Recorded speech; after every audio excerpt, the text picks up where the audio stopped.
Of course, when we interview Keefe D, he's like, yeah, that's what the agreement amount was, $1 million.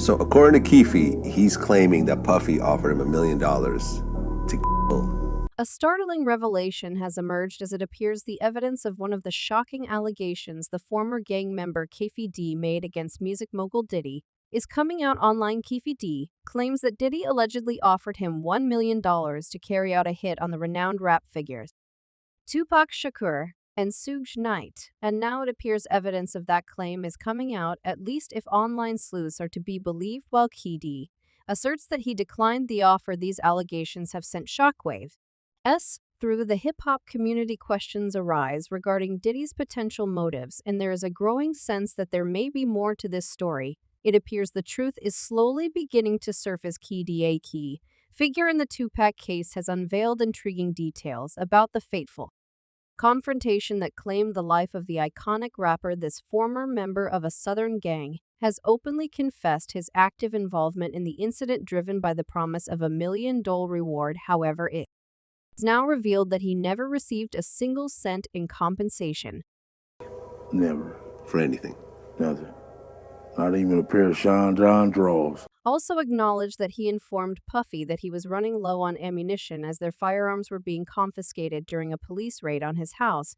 I said I was just going to get some bread from Puff, get us some guns, cause they kept on raiding our houses, taking go, and there was informants that was listening to this whole conversation. That's not the end of it. Dwayne Keith proceeded to recount the altercation that unfolded on the ill-fated night of September 13, the 1996.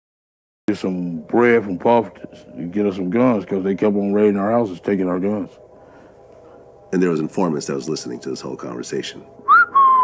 According to D's account, the shooting initiated when Keefe observed Tupac reaching into his pocket, leading him to assume that Tupac was retrieving a weapon. Keefe said that he was the passenger in the white Cadillac on the night of the incident. However, he refused to name other suspects, but confirmed that the shooter was Orlando Anderson. His nephew Keefe made this confession by saying that he is dying of cancer. To add an intriguing twist, Reggie Wright, Jr., shared his perspective on the theory suggestion Diddy's involvement in Tupac's tragic death. He said that as you're driving up towards the BMW, with Suge driving and Tupac in the passenger seat, fans wholeheartedly embrace Reggie Jar's perspective on the matter, yet they also express deep concern for his safety. One of them wrote, "This man was at the brink of death and he came back to talk about this." Another one added, "They all set it up to eliminate Pac and Suge for different reasons. Suge had to go because people close to him wanted death row. Pac had to go strictly because he was causing too much of a headache for the feds, had too many urban community plans being plotted, plus he had a lot of money to the table as well. It was supposed to be a two-bird, one-stone situation. They did not complete the mission cause Suge survived, so they took all his power and had him arrested despite Suge Knight's close proximity to the slain rapper. He has not disclosed the identity of the assailant responsible for the shootings of both him and Tupac. This silence may have contributed to the extended delay in identifying the actual perpetrator.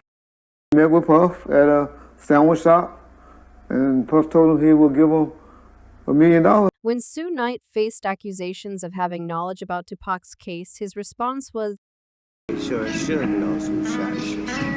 Yeah. Well, I mean, So when he comes out of sedation,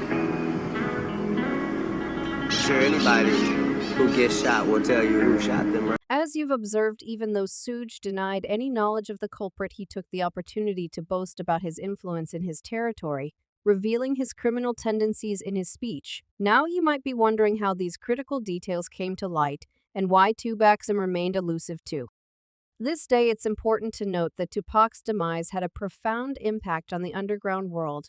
A reporter from Vibe magazine, Marriott, chronicled his harrowing experiences covering the tumultuous streets of gang-ridden Compton, shedding light on the challenges and dangers that surrounded the investigation.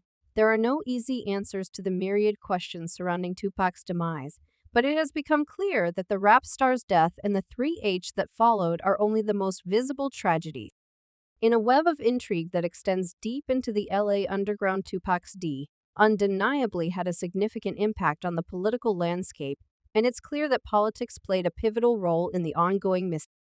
Rise surrounding the case, Las Vegas cops told LAPD Detective Russell P. that the main reason they would never solve this case is that the politicians didn't want them to. They said the powers that be had let them know the city didn't need an OJ-style circus. The credit for bringing these facts to light, despite not being uncovered during the initial death investigations, is attributed to Biggie's mother, Vita Wallace. She took legal action against the LAPD, filing a lawsuit seeking $500 million in damages. Citing the unsatisfactory investigation into Biggie's this legal action helped shed new light on the circumstances surrounding both Tupac and Biggie's deaths. The significant financial pressure resulting from the $500 million lawsuit certainly spurred the LAPD into action, leading to a more thorough and serious investigation during this period.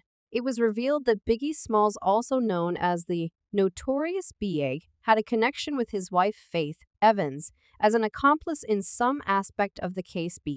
Iggy Smalls' then-wife Faith Evans allegedly knew about Diddy's plot to K2Pac after the West Coast rapper was emmed. Diddy claims that he contacted Diddy and Evans to let them know they were responsible for the death. In another revealing interview, Keefe D.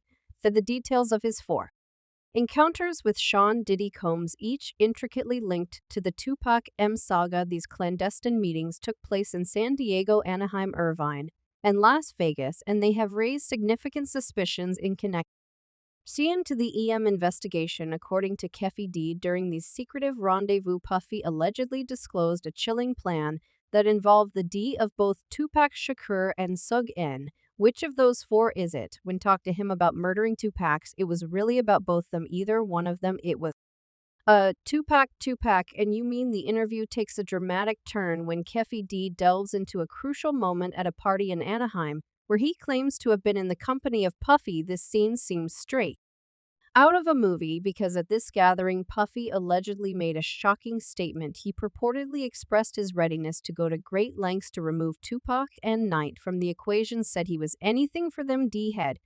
Give you anything for these guys' head, he said in front of all them people I could believe. In the interview, Keefe D recounts a series of chilling encounters with Puffy that paint a dark and suspenseful picture at an Anaheim party. Keefe D noticed Puffy's visible anxiety, and it was clear that something had set off the sudden urgency. The room was filled with influential figures from the hip-hop world and beyond, but the atmosphere was anything but relaxed. It was like a heavy cloud of tension hanging over the gathering. Keefe D vividly describes the scene, underlining Puffy's apparent desperation. I'm the only one alive who can really tell you the story about the Tupac. Keefe D said in this 2018 series, explaining that he was finally opening up about what allegedly happened because he had cancer. Quote, I have nothing else to lose. He added, all I care about is the truth. Several months later at Greenblatt's Deli, Keefe D alleges that Puffy's quest intensified, leaving no doubt about his desire to see Tupac and Biggie eliminated. During this conversation, Puffy supposedly offered a hefty sum of money for the hits, to which Keefe D responded by demanding $1 million for the job. He said, quote, that piss comes off. Keefe D claims they allegedly settled the terms of the high at Greenblatt's Deli, where Keefe D asked for $1 million to K both Tupac and Knight. Keefe D allegedly told Diddy, will wipe their A out quick, man. It's nothing. The intensification of the situation left Keefe D absolutely convinced of Puffy's unwavering commitment. It was Puffy who initiated the notion of a $1 million payout for the demise of Tupac and Knight. Keefe D vividly recollects Puffy agreeing to the sum and sealing the deal with a handshake, an admission that strongly implicates Puffy in a deeply unsettling conspiracy. This handshake, symbolizing a pact that had the potential to reshape the trajectory of hip-hop history, stands